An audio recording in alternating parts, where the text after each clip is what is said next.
They say the dead are silent, but that isn't true. Silence has a pulse, and I heard it beating inside the old library the night the rain returned. I was not yet a ghost, though everyone who had ever known me had already mourned me in the quiet way the living do, by forgetting. The world had moved on, yet the library still remembered my name, whispering it between the shelves as if trying to summon me back from dust. I used to be a writer once, a foolish dreamer who believed that stories could keep people from breaking. My only novel had taken years of hunger, sleeplessness, and small betrayals to complete. When it was finally printed, I waited for the applause that never came. The publisher collapsed, the copies were shredded for pulp, and I was left with one torn survivor, a single book that carried my heartbeat between its pages. I kept it the way soldiers keep photographs of the war that ruined them, proof that once they mattered to something. Every evening, after counting the few coins left in my pocket, I walked through the wet alleys to the city library. The building sagged like an old lung, breathing mildew and dust, but it welcomed me with the patience of a saint. No one else went there anymore. The world preferred screens that glowed instead of pages that waited. The librarian, Mrs. Howell, had stopped asking what I was working on long ago. Now she simply nodded when I entered, as if acknowledging a fellow relic. I always sat at the same table near the back window, where the rain painted trembling rivers on the glass. The air smelled of paper left too long in sorrow. I would open my book, trace my faded name on the first page, and read until the words blurred into the ache behind my eyes. In that echoing room, the ticking clock sounded like a heartbeat trying not to quit. The silence wasn't empty.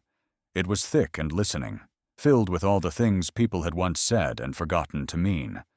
Sometimes, if I stayed long enough, I could almost hear them again. The laughter of students, the sigh of a tired mother, the turning of hopeful pages. It felt as if the library kept every ghost who had ever needed to be heard. I came there not to escape life, but to remember that I had one. The world outside had erased me. Inside those walls I still existed, even if only as an echo. Each night I promised myself I'd leave earlier, but leaving felt like dying twice. So I lingered until Mrs. Howell flicked the lights twice, her gentle reminder that even memories need rest. That evening, the rain was relentless, 1,000 small fists pounding the windows. The lights shivered. Thunder crawled across the ceiling. I sat alone among the stacks, listening to the storm argue with the roof. The smell of damp wood crept in, heavy and familiar. I remember thinking the building sounded tired, as though the storm was shaking its bones loose. I smiled at the thought of dying there, among books, unimportant but surrounded by words that had outlived their makers. When closing time came, Mrs. Howell pulled on her coat and left me the key, as she sometimes did. "Lock up, Daniel," she said. "You keep the place safer than anyone." Her footsteps faded down the corridor. I was alone with the flickering lights and the heartbeat of rain. I closed my book carefully, running a thumb over the scarred spine, and slid it into my bag. The room hummed faintly, like a throat about to speak. I paused, listening, but the sound dissolved into wind. I walked to the window, drawn by the storm. Outside, the street lamps bent under the weight of the weather, and water ran like quicksilver through the gutters. The city beyond was a blur of trembling lights. For a moment, my reflection looked almost alive. Tired, yes, but real. Then the lightning flashed, and another figure appeared beside it. At first I thought it was a trick of light, a smear of shadow on the glass, but when the thunder rolled away, it remained. A small shape, motionless in the rain. My pulse slowed to a crawl. The figure was a boy, maybe 10 or 12, standing in the downpour without an umbrella or coat. His hair clung to his forehead, his clothes plastered to his skin, yet he did not shiver. He was staring straight at me through the glass, his eyes wide and unblinking, as if he recognized me. I froze. The library felt suddenly too quiet, as if holding its breath. I lifted a hand uncertainly, half a greeting, half a question. The boy did not move. The rain ran down his face like tears that weren't his. Slowly, he raised his hand and pressed it flat against the window pane. I could see the outline of his fingers, small, pale, trembling slightly. The glass between us fogged where his palm met mine. I opened my mouth to speak, but the wind swallowed my voice. The boy traced something on the misted glass. Letters, maybe. A word I couldn't make out. And then a gust of rain washed it away. He stepped back into the darkness. Lightning flared again, and he was gone. I stood there long after the echo of thunder died. The library groaned softly, the shelves creaking like old bones shifting. My reflection stared back at me, alone once more. For a heartbeat, I wondered if I had imagined him, some shape the storm had carved out of loneliness. But when I bent to pick up my bag, a trail of wet footprints led from the door to the window and stopped where he had stood.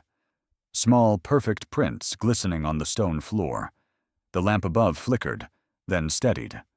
The air grew colder, heavy with the scent of rain and something else, something faintly metallic, like ink spilled long ago. I locked the door behind me and stepped into the night. But the feeling followed me home, the sense that the library had whispered again, only this time in someone else's voice. When I returned the next evening, Mrs. Howell met me at the entrance, her face pale. She held out a small, soaked object wrapped in cloth. "Found this by the window after you left," she said. I unwrapped it slowly. Inside was my book, my only copy, its pages dripping with rainwater that smelled faintly of the storm, and, impossibly, of a boy who should not have known it existed. The storm that night wasn't weather. It was memory. It beat against the windows like the past demanding to be let in, and I, foolishly curious, went to the glass. Through the river of rain running down it, a face looked back at me. A child's face, pale and wet and perfectly still. He didn't look lost. He looked as though he had found what he'd been searching for, and it terrified me. I froze there, one hand on the window frame, watching him stand beneath the street lamp. The light flickered and slid over him in waves, revealing a boy, perhaps 11 or 12, thin as a whisper, water streaming from his hair onto the pavement. He should have been shivering, but he wasn't. His stillness unnerved me more than the storm itself. He raised his eyes, and in that instant I felt the peculiar weight of being recognized by someone I had never met. For reasons I couldn't explain, I opened the library door. The hinges groaned in protest, and a sheet of rain swept in, stinging my face. "Come inside," I called, my voice barely audible above the thunder. The boy took a step forward, then stopped on the threshold as if there were an invisible wall between us. Water pooled around his bare ankles.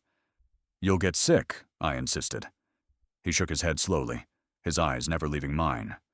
"I can't," he said. His tone was flat, factual. No plea, no fear. "I'm not allowed." Something in the way he said it made the hair at the back of my neck rise. Not allowed. The words carried the kind of obedience that comes from years of being told no. I looked behind him for a parent, a guardian, anyone, but the street was empty except for the restless blur of rain. "Who said you're not allowed?" I asked. The boy's lips parted as if to answer, then closed again. He lowered his gaze, murmured, "They'll be angry," and turned away. "Wait!" I stepped out into the rain, the door slamming behind me. But by the time I reached the steps, he was already halfway down the street, running soundlessly through the water. The night swallowed him. I stood there, drenched, calling into the storm until my voice cracked, the echoes carried away by the wind. When I finally returned inside, the library felt changed, emptier, heavier, as though it too had seen the boy and was holding its breath.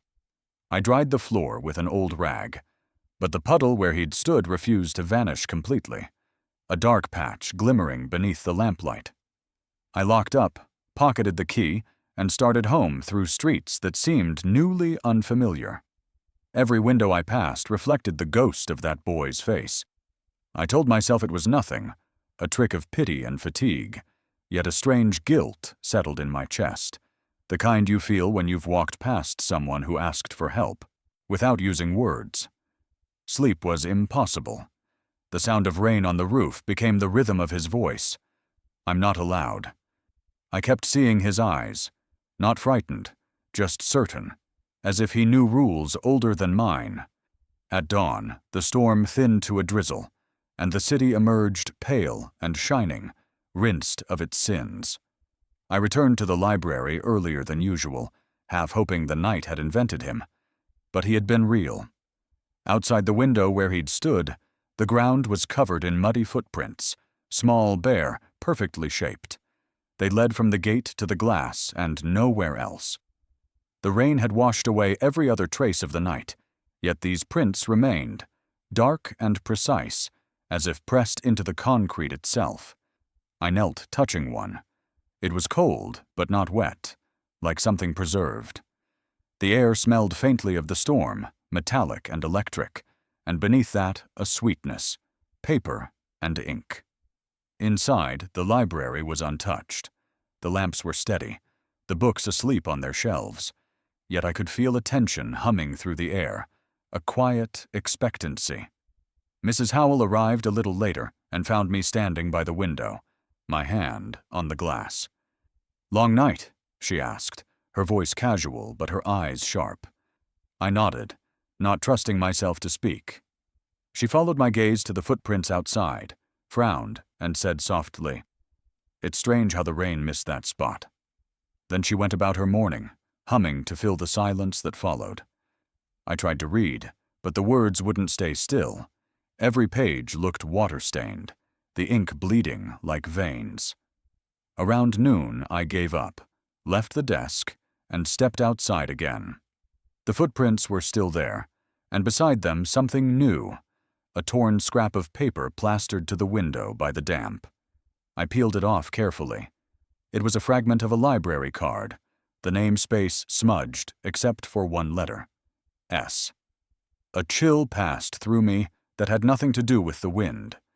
I looked up and saw a child's drawing faintly etched in the mist on the glass, 5 crooked lines forming what might have been a house or perhaps a cage. The shape blurred as I watched, melting back into nothing. I turned the card fragment over. On the back, in fading ink, someone had written 2 words. "Thank you." My throat tightened. Thank you for what? I hadn't done anything. Not yet. The rational part of me tried to explain it away. Some prank, some coincidence. But the part that had listened to the library's whispers for years knew better. Something had changed. The air itself seemed charged, waiting for the rest of the story to arrive. I carried the fragment inside and placed it on my desk beside my book. The edge of the paper touched the cover like a signature. I told myself it meant nothing, that I was tired. But even as I said it, I was listening for footsteps, the soft, wet sound of a boy returning through the rain. That night, when I locked up, I turned once more to the window. The footprints, outside, had deepened, filled not with water, but with ink, black and shining under the streetlight. In the reflection of the glass, I saw my own face beside them, and behind it, just for a heartbeat, the boy's. He was smiling, and in his reflection, my hands were empty. My book was gone. Some silences carry a weight so dense that you can almost feel them pressing on your skin. His silence was like that, heavy, deliberate, the kind that draws your attention even when you're trying not to notice. I'd thought the footprints outside the library would be the end of the story, the last whisper of a strange night. But when I entered the library the next morning, he was already there, waiting, as if he'd never left at all. He was sitting in my chair, the one by the window, the same spot where the storm had framed his face just hours before. The morning sun spilled through the glass, laying a trembling light across his shoulders, and for a moment I couldn't move. He looked impossibly dry, not a trace of last night's rain on him, his clothes crisp and clean, hair neatly combed as if the storm had never touched him. I walked closer, half afraid he would vanish if I blinked. "You came back," I said quietly. He looked up, those same calm eyes meeting mine. "I never left," he replied, and turned another page of the book in front of him. It wasn't my book. It was an old encyclopedia, too heavy for a child his size, open to a page about languages long dead. His fingers hovered above the text, tracing invisible letters in the air, almost reverently. I sat down across from him, unsure what to say. Mrs. Howell hadn't arrived yet. We were alone again. "Do your parents know you're here?" I asked. "I don't have parents," he said simply. The words fell softly but cut deep, leaving no room for pity. He turned another page. "This place remembers things," he murmured.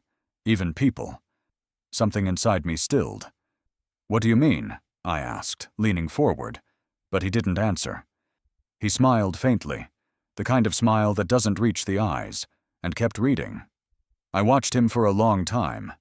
There was something both familiar and wrong about the way he sat there. Too composed, too certain, as though he'd been sitting in that chair for years and I was the intruder.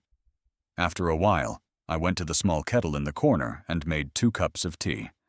The smell of steeped leaves filled the space, mingling with the scent of old paper. I placed 1 cup in front of him. "You'll catch cold," I said. "Drink." He smiled, polite and distant, his gaze fixed on the rising steam.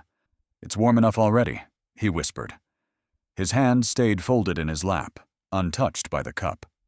For the next hour, we sat in silence, 2 strangers breathing in rhythm with the ticking clock. Occasionally, I glanced up to find him watching me, though he never pretended to look away fast enough. There was something in his eyes. Couldn't name. Not gratitude, not fear, but recognition. As if he already knew me better than I knew myself. When Mrs. Howell finally entered, she stopped mid-step. "Who's the boy?" she asked, eyes darting between us. "A friend," I said without thinking. She frowned slightly, then smiled at him. "We open to members only before 10, she said gently. The boy closed his book, nodded, and whispered, "I'll be gone by then." She hesitated, perhaps charmed by his composure, and went about her morning. I wanted to ask him what he meant by gone, but before I could, the clock struck 9, and something in the air shifted. He stood abruptly, his chair scraping against the floor. "Thank you for the tea," he said, though the cup was still full. "Will you come tomorrow?" I asked. He smiled again, an expression halfway between promise and farewell. "You'll see me," he said softly. Then he walked toward the far end of the library, his footsteps soundless on the wooden floor. I turned my head for just a moment to gather my things, and when I looked back, the aisle was empty. He had vanished between the shelves as if the library had swallowed him whole. I searched the building twice, called out his name, though I realized I didn't actually know it. Only the hum of the lamps answered me. His cup sat untouched, steam fading into nothing. The clock ticked on, indifferent, its rhythm a quiet accusation. You let him go again. I finally sank into the chair where he'd been sitting. The encyclopedia lay open, and I noticed now that he hadn't been reading it at all. The page he'd left behind was blank. No text, no print, just smooth white paper where words should have been. My reflection wavered in it like water. For a long while I stared, unable to move, feeling the same kind of stillness that had filled the boy's eyes. Then, from somewhere deep within the library, a faint dripping sound began. Steady, rhythmic. I followed the sound to the far window, and there, resting on the sill, was something dark and familiar. My umbrella. The same one that had disappeared the night I saw him first. It was dry, perfectly dry, as though it hadn't seen rain in years. I reached out to touch it, but the moment my fingers brushed the handle, a drop of water slid from its edge and splashed onto my shoe. The droplet was black, not like water, but like ink. I looked back toward the reading table, half expecting him to be there again. The chair was empty, but on the blank page he had left open, New words had appeared, written in a trembling hand I knew too well. You said stories live when they're read. I'm still reading. And beneath the words, a single fresh footprint, small, wet, and facing my seat. Some questions arrive like gentle knocks. Others break the door down without warning. When he finally spoke again after days of silence, the sound of his voice was so sudden, so calm, that it felt like fate itself had been waiting for him to say it. I didn't know that what he was about to ask would change both our stories forever. For 3 days after finding my umbrella and the message in the blank book, he didn't come. The library returned to its ordinary quiet, pages turning, dust floating, time stretching like a sigh. I tried to read, to write, to convince myself that I had imagined him, but his absence sat in the chair across from me like a memory that refused to fade. Even Mrs. Howell seemed to sense the emptiness. She avoided my table, glancing there sometimes as if expecting someone small and strange to reappear. Then, on the 4th afternoon, I heard the faint scrape of a chair being pulled out behind me. I didn't need to turn. "Back again?" I asked quietly. He didn't answer at first, only sat down, folding his hands on the table as though continuing a conversation we'd never finished. When I finally looked up, he was staring at the book in my lap. My book, his eyes sharp with curiosity. "That book you always read," he said softly. "Is it yours?" There was no point in pretending. I nodded. "I wrote it." He blinked, studying me as though I had just revealed a buried secret. "You're a writer?" The word writer felt foreign on my tongue. I smiled, not proudly, but bitterly. "I was," I said, "before people stopped reading." He tilted his head slightly, considering this, and for the first time, I saw something alive flicker behind his calmness. Not pity, not amusement, but something closer to admiration. "Then I want to read it," he said simply, as if asking to borrow a cup of sugar. Before I could respond, Mrs. Howell's voice sliced through the quiet. "He's not a registered member," she said sharply from the front desk. The boy flinched, his shoulders tensing like a bird startled by thunder. Her tone wasn't cruel, just procedural, but it landed heavier than any insult. Rules are unforgiving, especially to those who have no one to speak for them. "I'm sorry," I told her, but she was already turning away. When I looked back, his smile was gone. He stared down at the table, blinking rapidly as though holding something back. For reasons I couldn't name, his disappointment pierced me deeper than any review, any rejection, any forgotten dream. It was as if, in that moment, I was watching a younger version of myself being told that stories weren't meant for people like us. The silence between us stretched. I wanted to say something, to make it right, to tell him that the book was his if he wanted it, but the words wouldn't come. The old habit of surrender, of letting life decide for me, took hold. When I finally gathered the courage to speak, he was already gone, leaving behind the faint warmth of his chair and the echo of his small voice asking to be let in. I closed my book without reading a single line, tracing the rough edge of its cover with trembling fingers. That night, as I walked home through the drizzle, the city lights flickering off puddles, I thought about how easily people are denied what they need most. A story had once been my lifeline. Maybe it could have been his, too. But I'd done nothing. Again. At home, I set the book beside my bed and tried to sleep. The rain had started again, soft and steady, a whisper against the window. Sometime past midnight, I woke to a sound, pages turning. My heart was hammered. The book on the nightstand was open, its spine flat, and though no wind had stirred, its pages were moving, one by one, as if someone small and unseen was finally reading. Some gifts are given out of kindness, others are given out of guilt. I gave mine because I could no longer bear the reflection of my own failure staring back at me. Sometimes you offer something precious not to be remembered, but because you already know you'll soon be forgotten.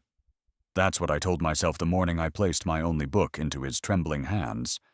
I didn't know it yet, but that moment would divide my life into before and after. The boy came to the library the next day, just as the rain began again. It was as if the sky itself couldn't stay away from our story. He moved quietly, his wet shoes leaving perfect half-moons on the wooden floor. The librarian was busy with paperwork. The place was nearly empty.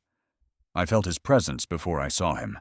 The shift in air, the faint sound of dripping water, the steady heartbeat of someone who had nowhere else to be.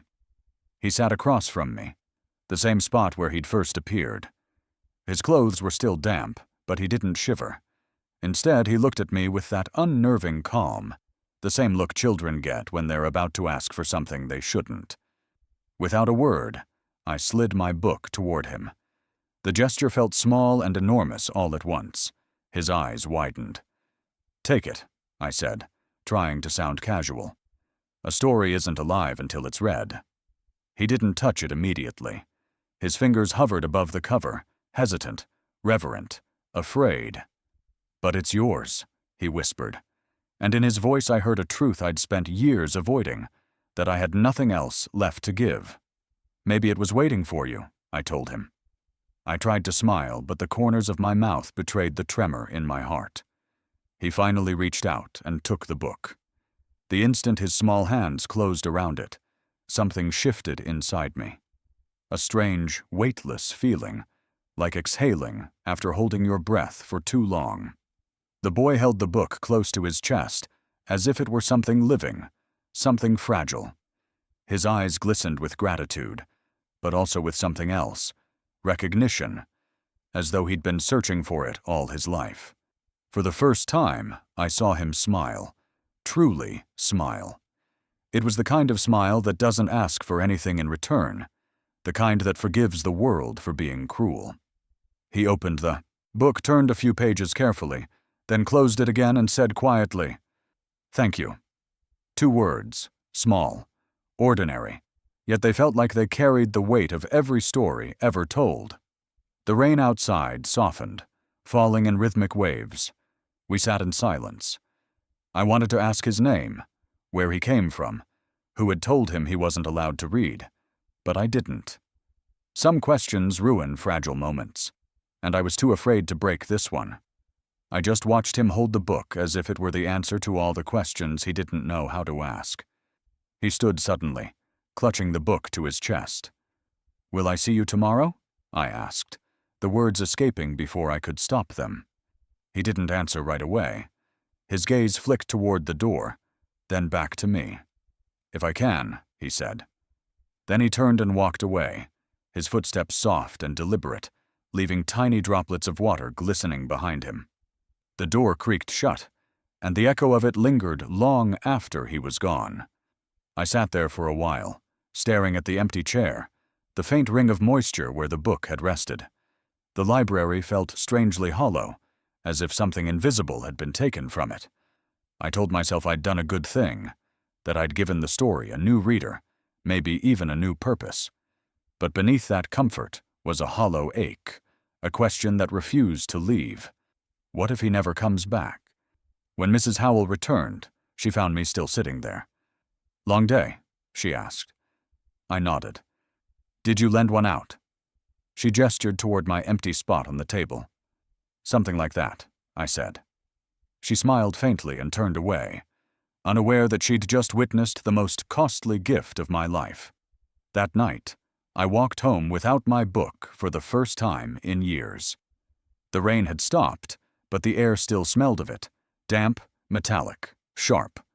My hands felt too light, my chest too heavy. I kept telling myself it was just paper, just ink, just a thing. But deep down, I knew I'd handed over more than that. I'd given away the last tangible piece of who I was. When I reached my room, I placed my empty bag on the table and stared at it.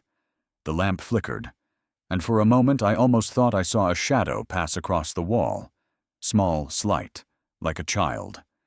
I turned quickly, but the room was empty. The only sound was the faint ticking of the clock, and beneath it, the whisper of pages turning somewhere far away. The next morning, the library looked different. Brighter somehow, cleaner. But his chair by the window was empty, and so was the shelf where my book had always sat. Both he and it were gone. I stood in the silence he'd left behind, feeling the weight of my own generosity settle into fear. Outside, the clouds gathered again, heavy and waiting, as if the sky itself knew something had been set in motion that couldn't be undone. Some absences are louder than presence. The space where someone should be can scream louder than their voice ever could. Every morning, that empty chair by the window kept calling to me, whispering through its silence, reminding me that I had given away more than just a book. I told myself he'd come back, that maybe he was just late, but even lies need something to hold on to, and I had nothing left to believe in. The first week without him felt endless. I kept my routine exactly the same, pretending that I didn't notice the empty space opposite mine. But the truth was cruel and insistent. I looked for him every time the door creaked open. Sometimes a gust of wind would push through the window, fluttering the pages of some abandoned book, and I'd glance up too quickly, my heart foolishly convinced it was him. But it never was. Mrs. Howell must have noticed. She never said anything directly, but I caught her watching me with that quiet understanding older people have when they see a loneliness they recognize. Once, as she dusted the shelves nearby, she asked, "That boy you used to sit with, was he a relative?" I shook my head. "Just someone who liked stories," I said. She smiled softly. "Then I hope he finds his way back to them."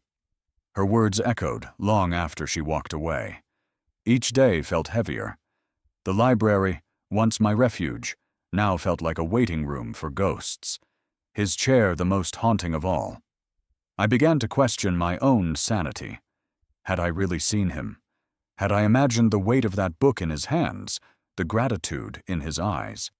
I even convinced myself for a moment that I'd written the entire encounter as a chapter that never existed. But then, one morning, Mrs. Howell broke that illusion. She found me shelving books and said almost casually, "Someone came by asking about you." My heart jolted. "Who?" She adjusted her glasses, thinking. "A boy. Said he wanted to return something. Before I could call you, he left." I felt the air drain out of me. "What did he look like?" I asked, already knowing the answer. She frowned slightly, as though the memory itself unsettled her. "Strange thing," she said. "He looked too clean for someone walking in the rain. And his eyes, they were gray, like the sea before a storm." That description sat inside me like a stone. All that day, I couldn't focus.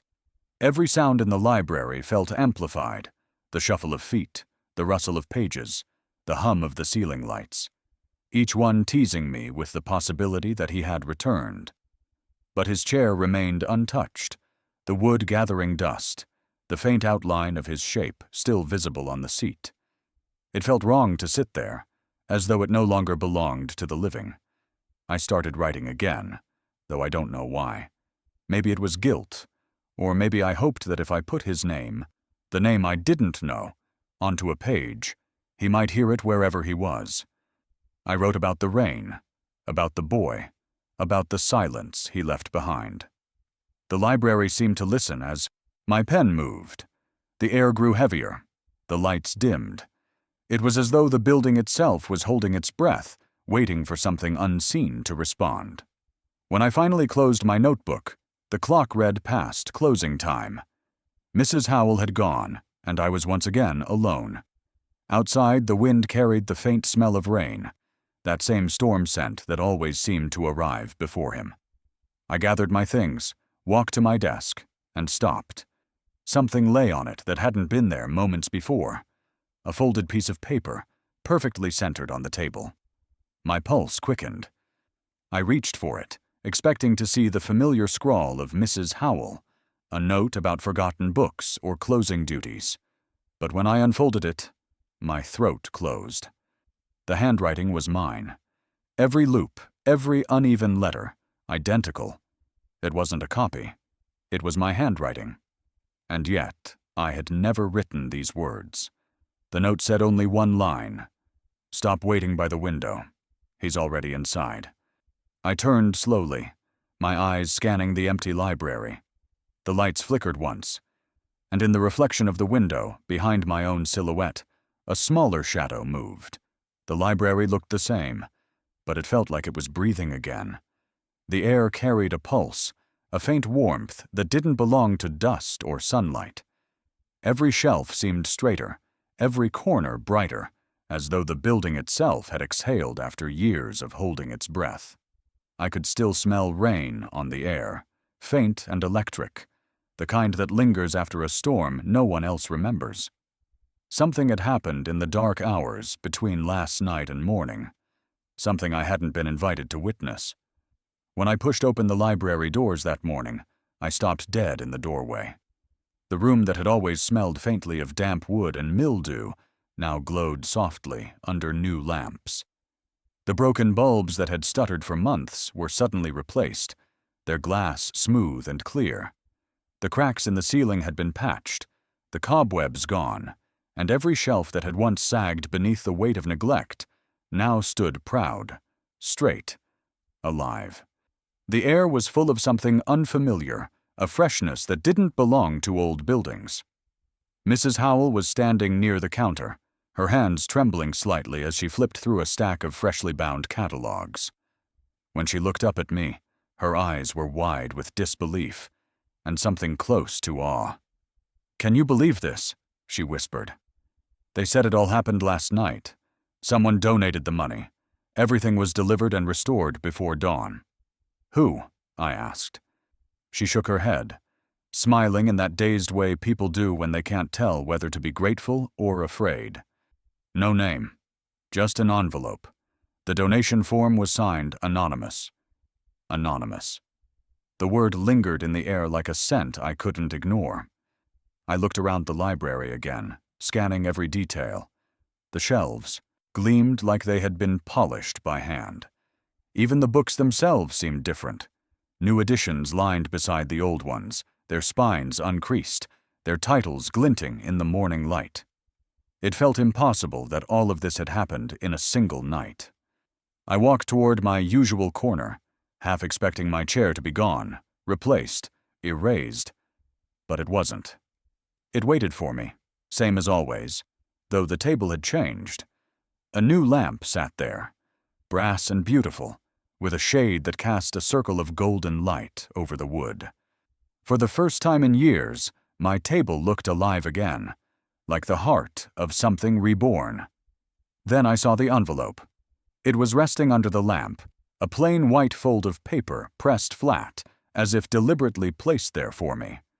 The handwriting on it was familiar, painfully familiar. It was mine. The same uneven loops, the same uncertain tilt of the letters, except this time the ink was smoother, cleaner, more confident. On the front, in small, steady handwriting, it read, "For the man who gave without asking." My chest tightened. It couldn't be him. It shouldn't be possible. And yet every instinct in me knew it was. Only one person would have written those words. Only one boy had ever known what I'd given and why. I unfolded the note slowly, afraid that it would vanish if I rushed. The paper was warm, faintly scented like the rain that had haunted our story from the start. The words inside were simple, almost childish in their neatness. "Thank you for letting me read. Now it's my turn to give." My hand shook as I read it again and again, trying to understand what it meant. How could he, a boy who had nothing, have given this? Donations worth thousands, repairs that had taken months completed overnight. It made no sense, unless the boy I thought I knew wasn't who I thought he was at all. Mrs. Howell called my name from across the room, asking something about cataloging, but her voice sounded distant, muffled by the blood rushing in my ears. I set the note down on the table, my heartbeat loud enough to fill the silence he'd left behind. The lamp's golden light flickered once, almost as if reacting to my touch. I turned the note over, and my breath caught. There on the back was a line written in a darker ink, a fresh edition, an address, a place I didn't recognize. The handwriting, however, was different this time. Not mine, not the boys'. It was steadier, older, confident, the kind of writing that comes from someone who's used to signing checks, not thank you notes. I traced the address with my finger. It led far from the city, into a part of town where the streets had no names, only gates. Something told me that if I went there, the story I thought was over would begin again. I folded the note, tucked it inside my coat, and for the first time in years, the silence in the library didn't comfort me. It warned me. The truth doesn't always reveal itself. Sometimes it waits, buried beneath years of silence and fear, until the right moment forces it to breathe again.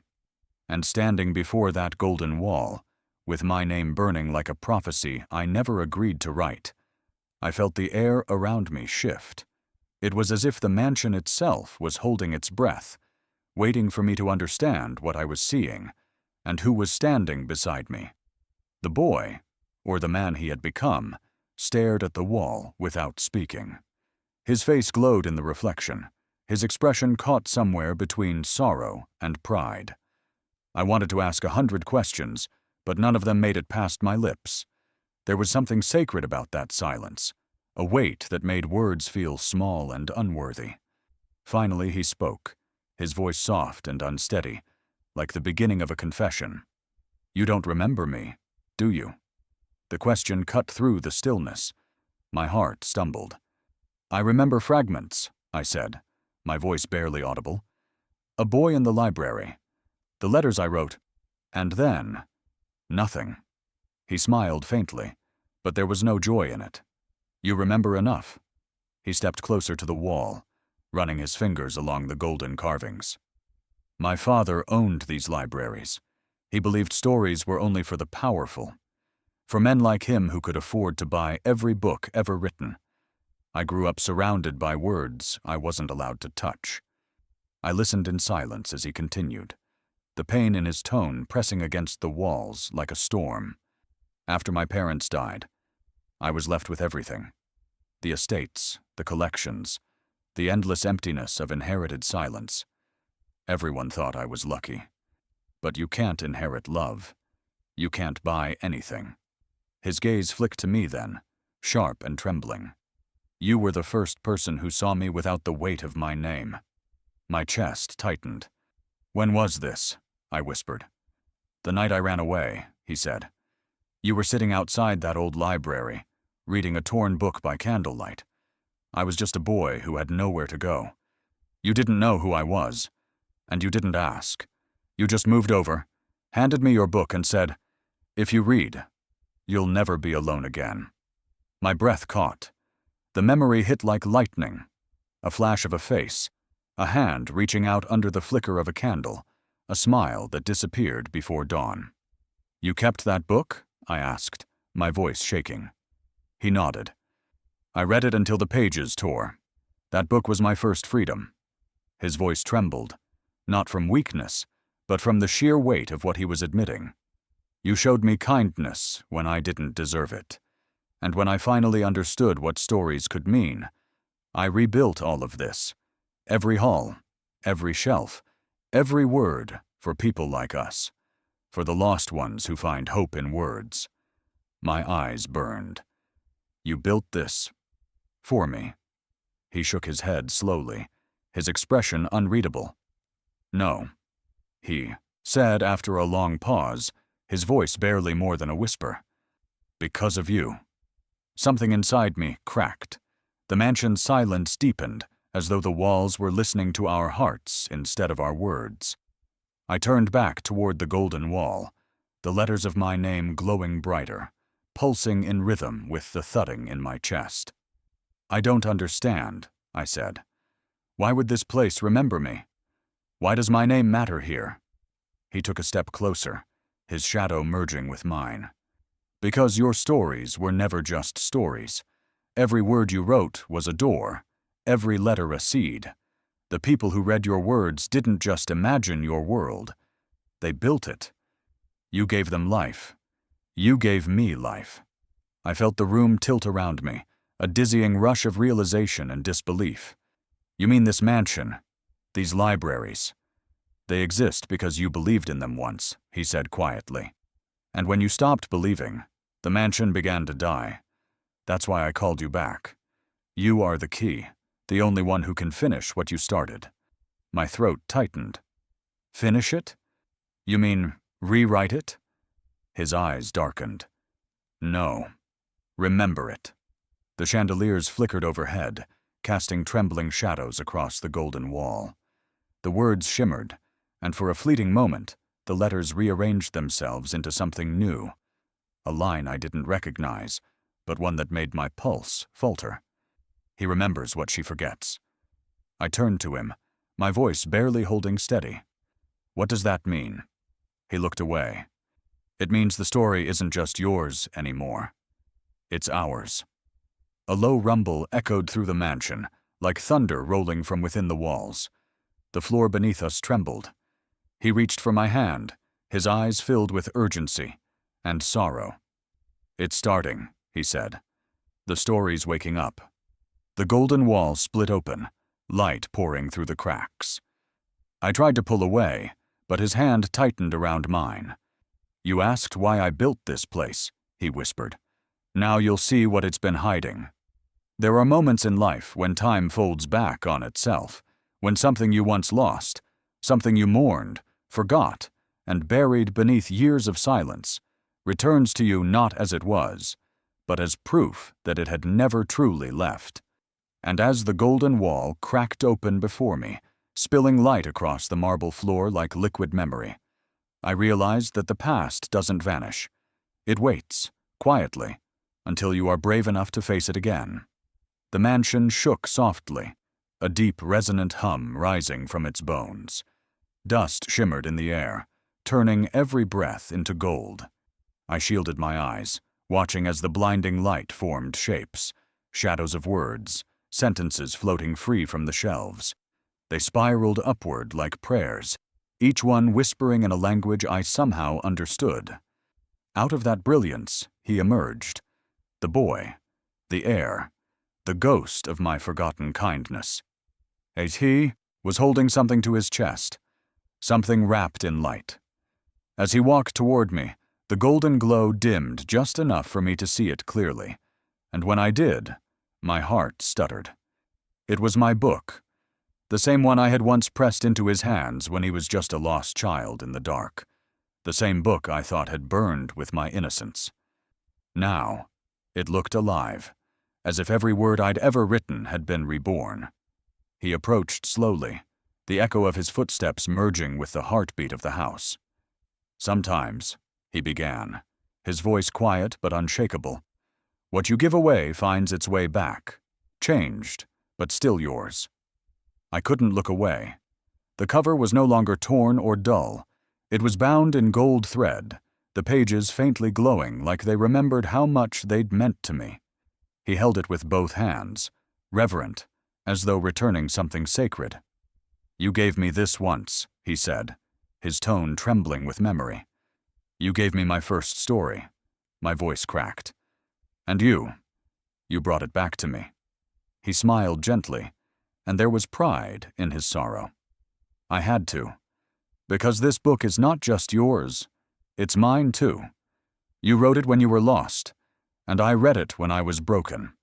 You gave me words when the world had taken everything else, and in them, I found a reason to build again. The light around us softened, wrapping us in a golden hush. I opened the book with shaking fingers. On the first page, the ink shimmered like sunlight on water. To the man who reminded me that stories belong to everyone.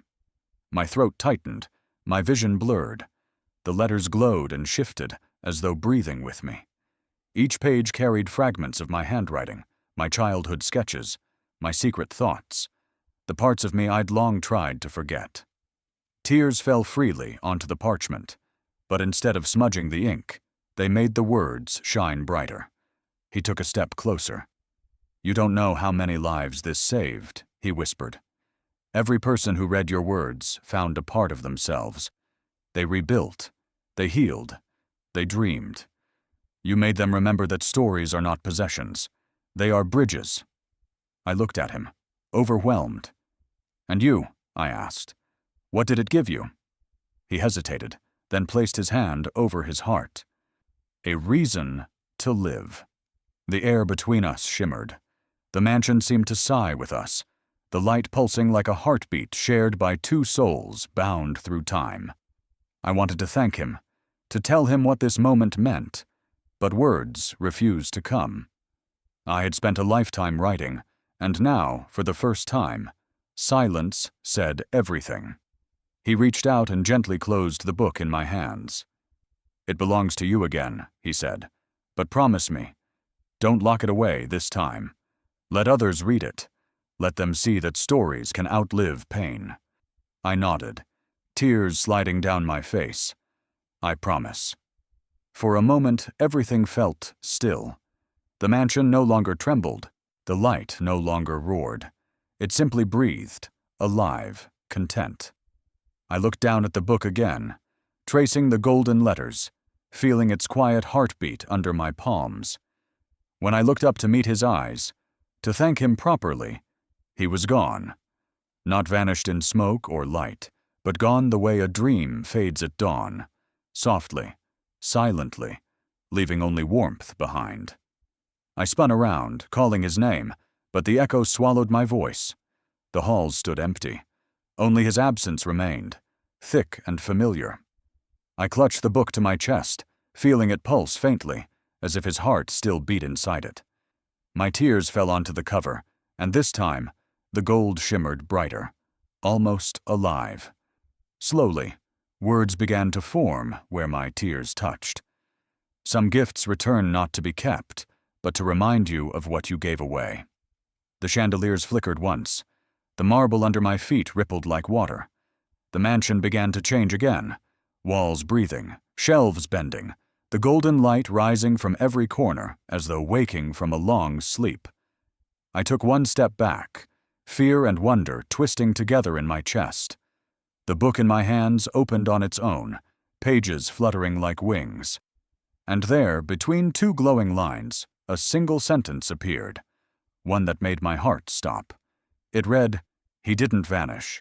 He returned to where stories begin." The floor beneath me cracked with light, and before I could take another breath, the mansion dissolved into brilliance, swallowing me whole. When the light faded, I thought I had woken from a dream. But some dreams don't end when your eyes open. They follow you home, breathing through the cracks of reality, turning what you once knew into something sacred. And when I found myself standing again before the old library, its stone walls washed in sunlight and laughter, I realized that not all magic lives in shadows. Some choose to return as life. The library was different.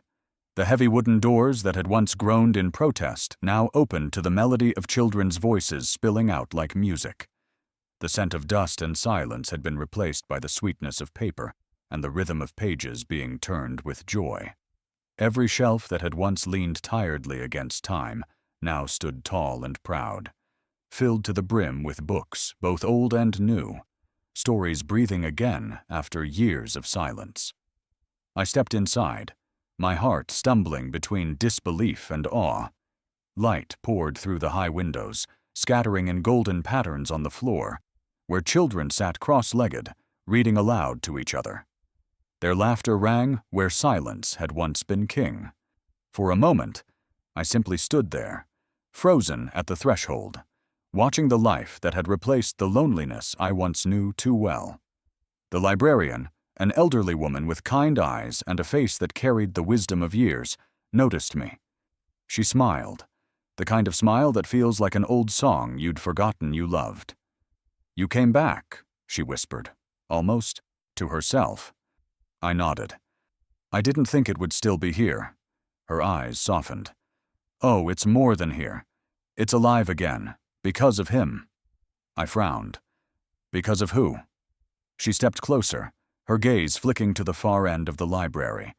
There, hanging above the grand staircase, was a portrait I hadn't seen before. It was him, the boy, now a man, his eyes painted in strokes of light and sorrow.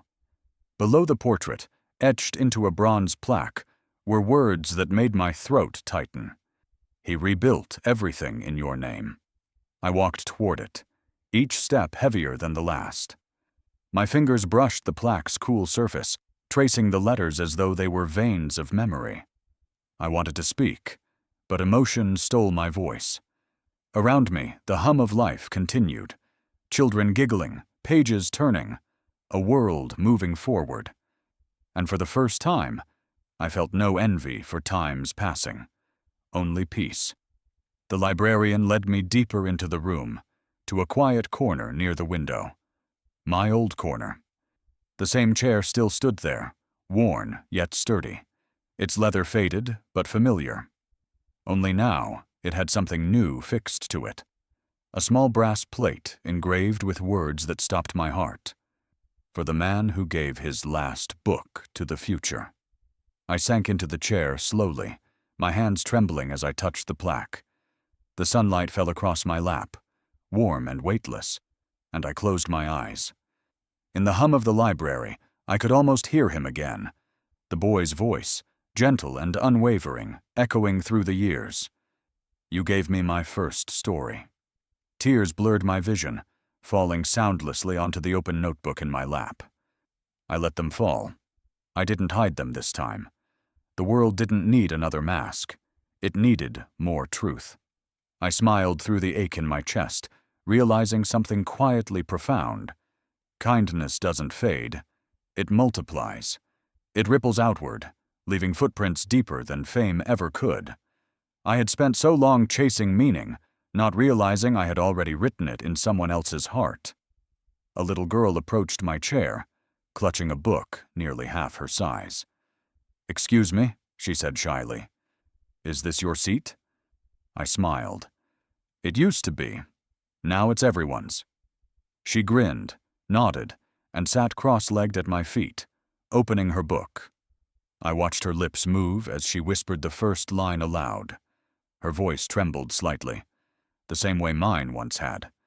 Something in that moment stitched itself into my soul.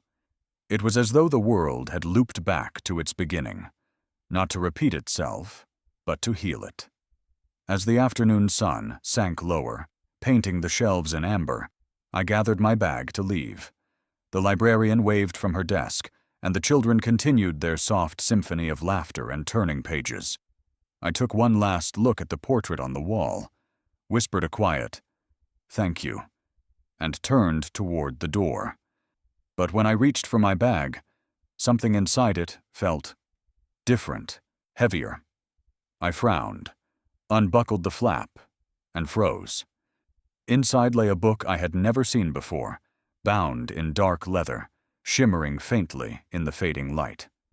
My name was carved across the cover, not printed, but engraved as though by invisible hands. My pulse quickened. I lifted it carefully, feeling warmth pulse through my palms. It wasn't an old book, nor was it blank. I could feel words inside it, breathing, waiting.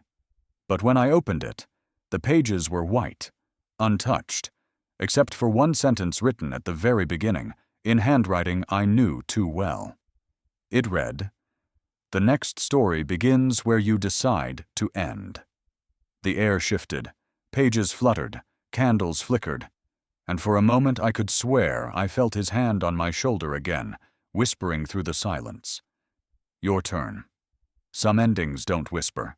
They wait in silence, breathing in the corners of our lives until the right moment forces them to reveal what was never truly over. That night, as the city exhaled its tired light and the echoes of the library still lingered in my chest, I sat by the window, the mysterious new book resting before me, heavy, alive, and waiting. It felt less like an object and more like a pulse, as if it carried within it the quiet heartbeat of every story I had ever written, lost, or given away. I knew what it was asking of me, but I also knew that opening it would change everything I thought I understood about endings. The moonlight bled softly through the curtains, painting the table in silver. I reached out, my hand trembling, and brushed the book's dark leather surface. It was warm, unsettlingly warm, as though someone else had just set it there. My name was engraved across the cover, deep and deliberate, carved by hands that remembered me too well. Beneath my name, almost hidden in the glow, was a single line, "For the one who wrote us both." For a moment I couldn't breathe. The air felt thick with memory. I opened the cover slowly, and the world seemed to still around me. The sound of the wind outside fading, the ticking of the clock dissolving into silence. The first page was blank. Then slowly, letters began to rise from the paper, unfurling in delicate gold script, alive, forming a title I hadn't written in years. He offered his only book. It was my title, but not my words. I turned the page, and there it was, our story, rewritten. The same rain-soaked night, the same trembling exchange of a tattered book beneath a single flickering lamp. But this time, the perspective had changed. The voice belonged to him. He had written it all, our meeting, our distance, our return, as though he had carried every moment in the folds of his heart, waiting for the right time to give it back. Each word shimmered like memory made solid. I read on, caught between tears and wonder, as he retold our journey from loneliness to connection, from silence to salvation. Where I had written endings, he had written beginnings. Where I had written pain, he had woven grace. It was as if he had taken my sorrow and rewritten it into forgiveness. The pages breathed. The ink pulsed faintly, alive under my fingertips. He had turned my story into a mirror, one that showed not what I had lost, but what I had unknowingly given. I reached the final lines and froze. The last sentence read, "He thought he had given away his only story, not knowing that kindness was the book that never ends." My eyes blurred with tears. I whispered into the quiet room, "You finished it." And in that moment I realized the truth. Stories never die. They travel. They move from one soul to another, carrying fragments of their tellers, reshaping themselves through the hearts that hold them next. I had spent years trying to close my story, not realizing that it was never mine to end. The book closed on its own, gently, as if it too had exhaled. The glow from its edges softened, bathing the room in faint amber light. Outside, the wind stirred, whispering against the window pane, a sound that felt like a voice, familiar and distant. I turned toward it, my chest tightening with recognition. It was his voice again, faint but unmistakable, saying the same words that had once saved me. Stories don't end. They wait for you to remember them. I sat there long after the light had faded, the book resting in my lap, its warmth sinking into my hands. For the first time in years, I wasn't writing for myself. I was ready to begin again, not because I needed to be remembered, but because I finally understood that creation was a form of love, and love, once given, never disappears. The night deepened. The library's echoes still hummed faintly in my ears, as if its laughter had followed me home. I leaned back, letting exhaustion and peace blur the edges of thought. That was when I heard it. A soft knock at the door. I hesitated. It was late. The kind of late where the world forgets to move. Slowly I stood and walked to the door. When I opened it, there was no one there. Only a small parcel sat on the doorstep, wrapped in brown paper and tied with a golden thread. The same thread I had seen binding the boy's book. My pulse quickened. I brought it inside and set it on the table, the silence pressing close. Carefully, I untied the thread and peeled back the paper. Inside was a photograph, slightly worn around the edges. It showed a young girl, no more than 7, sitting in the corner of a sunlit library. My library. In her lap rested a book I knew too well. The original he offered his only book, the one that had begun everything. Her small fingers clutched it as though it were treasure. Her smile. It was his. The same calm, certain warmth I had seen in his eyes the night we met. My breath caught. I turned the photograph over. On the back, written in gold ink, was a single line. "She found it in your chair." My heart stopped as I traced the handwriting. It was his. Below it, one final word, signed in his elegant hand. S. The ink shimmered softly under the lamp, alive as though freshly written. And in that still trembling moment, I realized the story wasn't finished yet. If this story touched something deep inside you, write in the comments. The story never ends. Be part of this journey, where every heart writes a new chapter of its own. Subscribe now so you don't miss the next story, because the next chapter begins with you. And remember, every ending is just the first word of another beginning.